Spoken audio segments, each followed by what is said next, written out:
नमस्कार, जय श्री राधे। मैं भोले शास्त्री। जैसा कि मैंने आप लोगों को बताया था, अगले प्रश्न के साथ मैं श्रीमान इंजीनियर धर्मवीर सिंह राय जी के साथ में मैंने आप लोगों को सूचित किया था कि अगले प्रश्न के साथ आएंगे। अब जो मेरा अभी का प्रश्न है वो हमारे आज के नौजवान भाइयों के लिए है। आज का जो समय चल रहा है उसके बारे में है कि जैसा कि आज का जो समय है, यहाँ बेटा बाप का सम्मान नहीं कर रहा है, भाई भाई का दुश्मन बना बैठा है। और आज का जो दौर चल रहा है कि मतलब नौजवान लड़का माँ बाप का सम्मान नहीं करता है। थोड़े से लोभ लालच की वजह से, ज़मीन के टुकड़े की वजह से या छोटे से मकान की वजह से भाई भाई को मारने के लिए तैयार है। तो उसके बारे में हम गुरुजी से पूछेंगे। गुरुजी, आज भाई भाई थोड़े से लोभ, थोड़े से लालच, पैसों का लालच, ज़मीन का लालच, मकान का लालच, इस लालच में भाई भाई को मारने के लिए तैयार हो जाता है, बेटा बाप को मारने के लिए तैयार हो जाता है या बाप बेटे को मारने के लिए तैयार हो जाता है। तो इसका गुरुजी मुख्य कारण क्या है कि हमारे समाज में ऐसा बदलाव क्यों है? देखिए, बहुत अच्छा सवाल है। और हमारी जो सामाजिक विरासत है, किसी भी समाज में व्यक्ति से बड़ा समाज होता है। और जो हमारा जो नैतिक पतन हुआ है उसके लिए सबसे बड़ा जिम्मेदार हमारी पाश्चात्य सभ्यता है। जो पश्चिमी सभ्यता है वो हमारे इस समाज को प्रदूषित किए हुए है जी। दूसरा कारण ये कि हम जो हमारे जो बुजुर्ग हैं परिवार के, उनसे जो युवा पीढ़ी है दूरी बनाए बैठी है जी। एक मूल कारण ये भी है। मतलब बुजुर्गों के पास बैठने के लिए नौजवान भाइयों को समय नहीं है। दूसरा ये कि कुछ बुजुर्ग भी ऐसे हैं, कुछ हैं संख्या में, जो नौजवानों पर ही टीका टिप्पणी में समय गुजारते हैं। जी। तो आशय सिर्फ इतना सा है कि किसी भी सामाजिक परिवर्तन के लिए, किसी भी विकृति के लिए, उसको दुरुस्त करने के लिए हमें एक सामाजिक ढांचा तैयार करना है। और वो ढांचा तब होगा कि हमारे समाज का जो प्रबुद्ध वर्ग है, पढ़ा लिखा वर्ग, जिस परिवार में सह भोज होता है, जहाँ एक साथ लोग खाना खाते हैं। कभी आपने सुना नहीं होगा कि उस परिवार में किसी बच्चे ने आत्महत्या की, और सुना नहीं होगा कि उस घर में कोई बहू मरी हो उस घर में। क्यों? कि आज हमारी जो सनातन संस्कृति रही है कि हमारे घर में पहले दीपक जलता था, हम लोग साथ साथ खाना खाते थे, बुजुर्गों का बहुत आदर होता था, उसका ये फ़ोन ने लोगों को दूरियां बढ़ा दी इस फ़ोन ने। और उसके बाद अब एक और सबसे बड़ा कारण बना कि पहले जब आदमी मरता था तो उसकी आत्मा भटकती थी।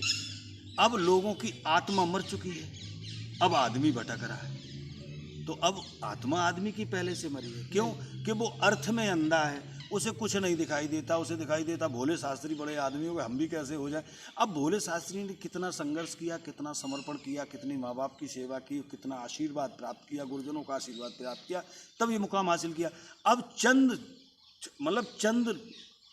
समय में ही लोग कम मेहनत में बहुत ज़्यादा धन अर्जित करना चाहते हैं। और पैसा एक के अंदर इतनी जलन होती है, वो सबसे पहले रिश्ता जला देता है। गुरुजी, कहने का मतलब ये है, मतलब इंसान संघर्ष नहीं करना चाहता है, घर बैठे बैठे धन आ जाए, नाम हो जाए, संघर्ष नहीं करना और चाहता। आज आदमी भरोसा खो चुका है। तो 4 पंक्तियां देता हूं कि जिंदगी को इस तरह छलने लगे हैं सांप, आदमी की शक्ल में पलने लगे हैं सांप। क्या पता किस मोड़ पर डसकर चले जाए ये, दोस्ती और रिश्तों के नाम पर पलने लगे हैं सांप। और एक बात और कहता हूँ कि आज का जो दौर है उसी पर है ये, कि मन से चाहे तो धन छीन ले आदमी, और धन से चाहे तो तन छीन ले आदमी। मेरी अर्थी को सजाओ ना दोस्तों इस तरह कि आदमी का क्या भरोसा कब कफन छीन ले आदमी।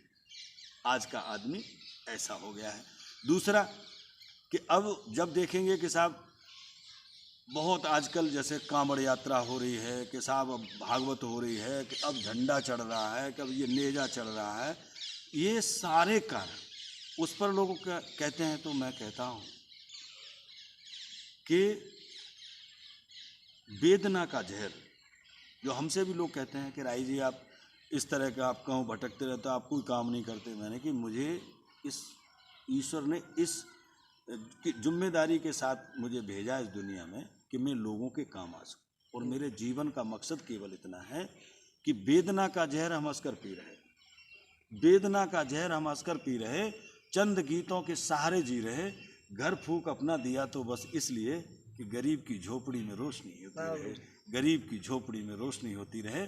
और आज का जो धार्मिक जो लोग दिखावा कर रहे हैं, असली जो ईश्वर की जो आराधना है, दुनिया की सबसे बड़ी आराधना तो माँ बाप की है। माँ बाप की आराधना को भूल करके आप घंटा गलियार बजाइए, आप कुछ भी भला होने वाला नहीं। तो मैं कहता हूँ कि मंदिरों की घंटियों का स्वर कसैला हो गया है, कि मंदिरों की घंटियों का स्वर कसैला हो गया है, आचमन का जल खुद जलन से विषैला हो गया है, भावना में स्वर का बहुत मंथर हुआ, आदमी को देखकर देवता पत्थर हुआ है, आदमी को देखकर देवता पत्थर हुआ है। तो ये इस तरह की जो चीज़ें हैं। और कहता हूँ कि जिनको ये लगता हो, मैं आपके चैनल के माध्यम से बड़ा चुनौतीपूर्ण शब्दों में ये कहता हूँ कि जिनके साथ माँ बाप और बुजुर्गों का आशीर्वाद है, उनका बाल माँ का इस दुनिया में कोई पैदा नहीं हुआ, उनका कोई बाल माँ का नहीं कर सकता। तो गुरु जी इससे और एक चीज़ और बता दूंगा, जी जी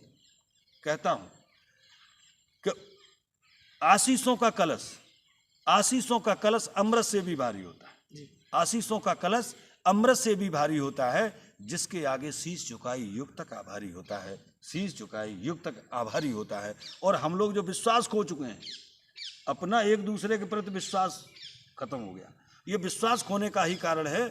और विश्वास जिसने जीत लिया, उसने सारे ब्रह्मांड को जीत लिया। तब कहता हूं कि भीतर का विश्वास, अंदर का विश्वास, कि भीतर का विश्वास दूरियों को सानंद मिला देता है, भीतर का विश्वास दूरियों को सानंद मिला देता है, जैसे ऊपर का सूरज ने भूपर कमल खिला देता है। तो ये हम विश्वास को हमें जीतना पड़ेगा, लोगों के बीच में लोगों की दुआएं लेनी पड़ेंगी, लोगों को पारस्परिक सहयोग की आवश्यकता है। और मैं आपसे भी एक बात कहता हूँ कि एक आप कथावाचक हैं, और कथावाचक का मतलब एक मार्गदर्शक होता है। आप पर भी कई बार आरोप लग जाते हैं कि आप जाति को निशाना बनाते हैं, और मैं तो चाहूँगा कि इस दुनिया में केवल इंसान पैदा हुआ, कोई जाति पैदा नहीं। आपको जो काम करना मानवता के लिए करना है। ईश्वर ने जो आपको, माँ सरस्वती ने जो आपको बरहत आशीर्वाद दिया है, एक आप कथावाचक, एक अच्छे गायक हैं, अच्छे कथावाचक हैं, आपका भी धर्म है। क्यों कि इस दुनिया में कोई जात नहीं बनी, कर्मों के आधार पर जातियों का विभाजन किया गया।